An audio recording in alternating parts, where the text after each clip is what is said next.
as standing for national government, as I said, I think it's important that I outline to you just a couple of thoughts on foreign affairs, because at the end of the day, we are going to represent not just Elmet and Rothwell, but there will be debates in the House of Commons about our world policy and where we go on things.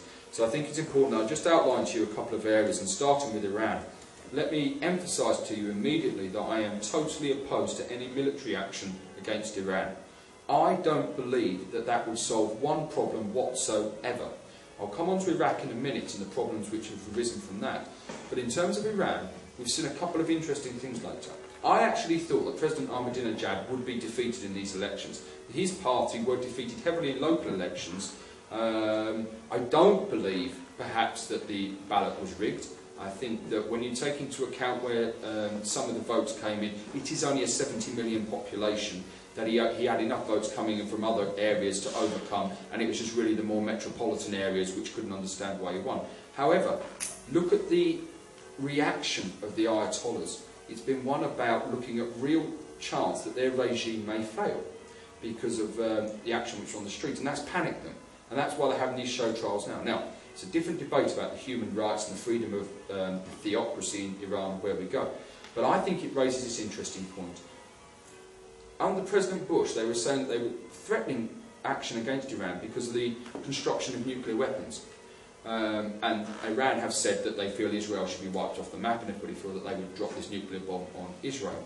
However, I don't think they will do that, because it may be one thing to drop that nuclear weapon on Israel, and everybody in Iran is great that, as far as I see it, the great infidel's been wiped out, etc. But they know absolutely well that they will be wiped out themselves 24 hours later at the most.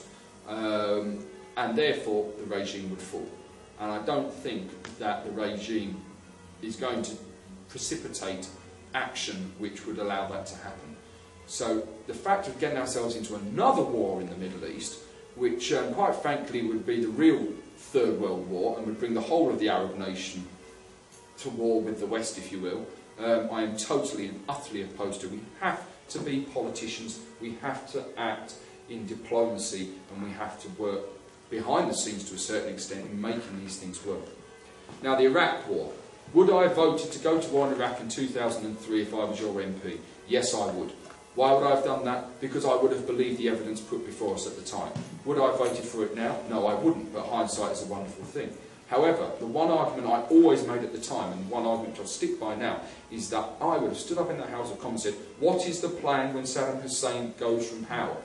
Because any power vacuum leads to chaos. And I think we've seen far more troop losses and hundreds of thousands of civilian losses because they didn't have any plan in place. The abolition of the Ba'ath Party and anybody who was related to it was a huge mistake. In the Second World War, we did not kick out anybody who was a member of the Nazi Party from government posts, because you had to be a member of the Nazi Party to get a government post. But we said anybody who was a member of the Ba'ath Party had to go, and therefore we left the country on its knees because nobody with experience was there to work. They were the mistakes which I would have questioned at the time, and indeed said at the time. So yes, at that moment I would have voted for it, but they would have been the things I was raising in the House. Now, Afghanistan. It's very important that we distinguish between these two conflicts. Afghanistan is a NATO-led operation. However, the problem, in my opinion, with Afghanistan is that we simply are not supplying the troops with the equipment that they need. The helicopter situation is a disgrace. 27 helicopters out of a fleet of 612 in Afghanistan, 612 we've got in our armed forces, is simply wrong. If this government are going to send our troops to war, then they have to equip them. This is why I just left coming on to defence spending. You probably heard the Conservative Party saying that as soon as we get into power, there's going to be a defence spending review. And that probably, in the context of this economy, means that there will be cuts made to the defence budget. The last review was done in 1998. Long before we ever got into the situations in Iraq and Iran. Things have changed, it needs to be reassessed. However, we must separate between the investment which is made in the armed forces as a whole and the forces who are in the field of battle. And we've made it quite clear that there will not be a limit on the chequebook to the money which has to go to our troops in the field. Because we send them out there, we have to equip them.